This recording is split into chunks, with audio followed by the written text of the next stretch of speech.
Number The 9. Chargers have limitations offensively, but they are the number 1 scoring defense in the league, so they're going to crack the hierarchy, and they're 6-0 when they score 20 when scoring 25 plus points. You're not going to beat them. It's hard for this team to get to 25 plus points, though. Ladd McConkey's been great, but they've kind of got B-level running backs. They don't get a ton out of their tight end position. They stay in games mostly because of their defense, great coaching in Herbert, but I put them at 9 Chargers. Yeah. Right now, to me, are like a team that has like a Ferrari engine, but it's in like a, in like a Honda or something. And they're just not quite there yet, but they're still that power, that speed, that ability to where you turn it on and rev the engine and you're like, what the heck is that? Like, what is that right now? And a lot of you Chargers fans who either live in San Diego or LA know exactly what I'm talking about. Although these days out there, it's, Tesla on Tesla on Tesla. So you're not really hearing you're not hearing any revving. But, this team has been so difficult for me to kind of evaluate through the season because I am such a massive believer in Justin Herbert and Harbaugh, that tandem together. And I've I'm on the record making plenty of videos talking about how I think that they're going to be, the top, a top duo in the NFL, are going to be competing for Super Bowls, that the reign of the Kansas City Chiefs of that division is over, and all of that. And I firmly believe that to be the reality. But in terms of what's possible this season, that's where I'm kind of like, I don't know.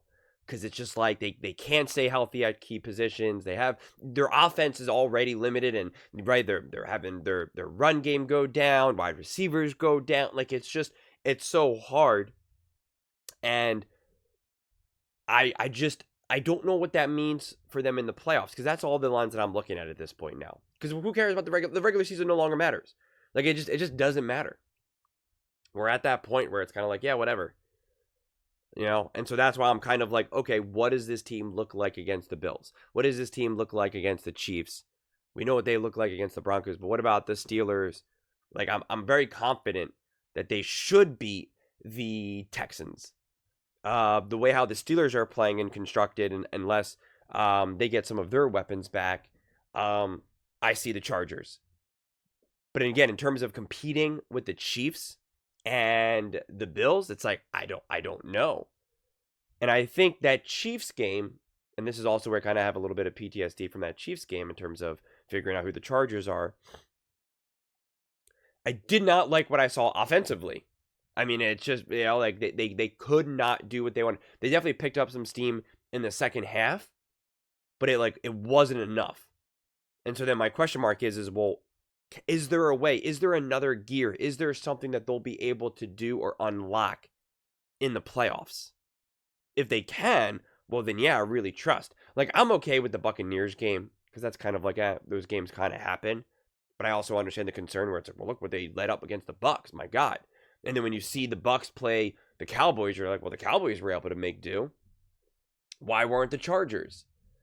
A backup quarterback was able to lead that team to a win, but not Justin Herbert and Harbaugh. And again, and that's why you can't just do, well, this team beat that team, this team lost to that team, therefore that team's not as good as that team. Like, it's not, obviously not that cut and dry. But it is still all data. It is all interesting things. It lets you know some of the levels of consistency, depth, resilience, etc. And that's why I would love to know some of the honest conversations that like Harbaugh and Herbert have with each other. Like, I really wonder if Harbaugh's like, hey man, this is great. I'm glad to be part of this team. We're going to really do some magic. This year is going to be tough. This year, we have to understand what our expectations are. This year is all about growth, getting comfortable with each other, developing our relationship. It's going to take another year or so for us to really do what we want to do. Or if there is the feeling of like, nope, we're here, let's go. We can make, like, I just wonder, especially Harbaugh being the actual coach himself, and the one who's supposed to be managing everyone's expectations, whether high or low for that matter, I wonder how honest of a conversation he's having in that room. So I wonder, what is the belief of this team, of this franchise? Or what is Harbaugh saying to the ownership? Is he saying, hey, we got it this year. We can go. I got Herbert.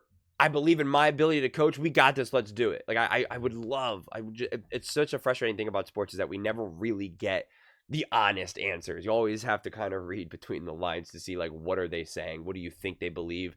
Are there any leaks, any whispers from someone who maybe has a more direct line? But I think it's fair to put them up there. But it's just like, again, I'm looking at it like from the idea of, I've just reached the point now where it's like top 10 kind of means nothing to me. It's kind of like, can you win a Super Bowl or can you not win a Super Bowl? That's the way I'm looking at it right now. Because who cares? They're the 9th best team. But if you don't think that they can win a Super Bowl, then it's kind of like, okay, then congrats. And I don't think that that's a bad place for the Chargers to be in. Like, that's what I'm trying to also emphasize. Because, again, it is not about this year. And I think it's amazing that they've been able to show the progress and the growth that they have this year. Not only from last year to this year, but from this year throughout the season. You've seen a lot of growth and development. And a lot of tough, gritty, great wins. But, yeah, to me, I'm so fascinated to see, because based on their standings and where they're at, I don't know how much wiggle room there really is necessarily. But there's a great chance that they'll play like I believe the number 3 seed. I believe, right? It would be kind of like a Steelers-Chargers type thing. Although, again, who knows? Is it going to be the Steelers? Is it going to be the Ravens? I mean, like, that's what I'm saying. Things are kind of in disarray right now. And I don't know. We've seen the Ravens play the Chargers. So it's just, it's a tough matchup. I think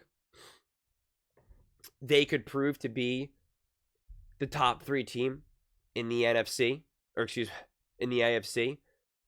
But because of who they have to play, because of their seeding, they don't get to demonstrate that. And then I think that would almost give a misleading representation of who they are this season or what they were capable of achieving. Where if they had a more favorable playoff trajectory, they could potentially find themselves in the AFC Championship game. Although, I mean, it would take some heroics and nearly perfect ball, because that's the other thing. If you're going to be this defensive-led team and really rely on your defense to get the job done, then you gotta limit mistakes. You gotta limit turnovers. And when you are in the red zone, you gotta put up points. You gotta get the points when they can. Because you just can't lean on your defense drive after drive after drive after drive after drive. Like, you got, when the points are there for you to take, you gotta get it. You gotta get it. I always say this, defensive-led teams, the margin of error is significantly more smaller. And so you have to play more complete, more perfect football. If you are going to kick that 55-yarder, you better hit it. You got to hit it.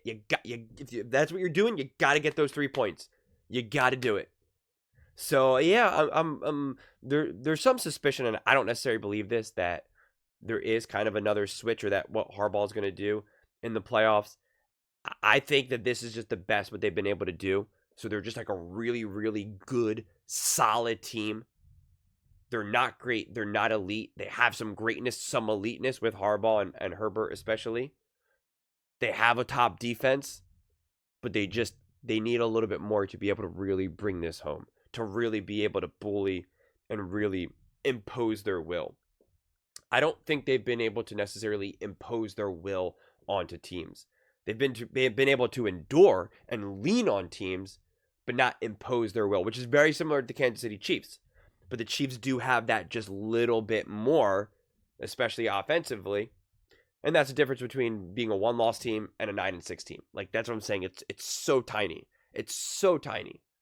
So the Chargers are right there, but it really is kind of the definition of, like, so close yet so far. So, but I'm excited. It'll be interesting to see if they can rise to the occasion. I'm fascinated too if Harbaugh reaches a point where he's just like, all right, man, just let it rip. let's just let it rip. Let's just go for it. But I don't know. I honestly don't know. But those are just my thoughts. I'd absolutely love to hear yours. What do you guys all think about the Los Angeles Chargers being 9 on Colin's herd hierarchy? Let me know in the comments below. I read every single comment. So whether you agree with me or disagree with me, either way, let's get in some discussions. Let's get in some fights. But ultimately, let's just have some fun. And please do consider subscribing. We're building an amazing community here, and I absolutely love to see you part of it. I want to build something that we all genuinely feel connected to. Something that we're really excited to be part of. I think we're well on our way to doing it. Please don't forget to give this video a thumbs up, as it really does help with the visibility and the algorithm. Thank you so much, and see you next time.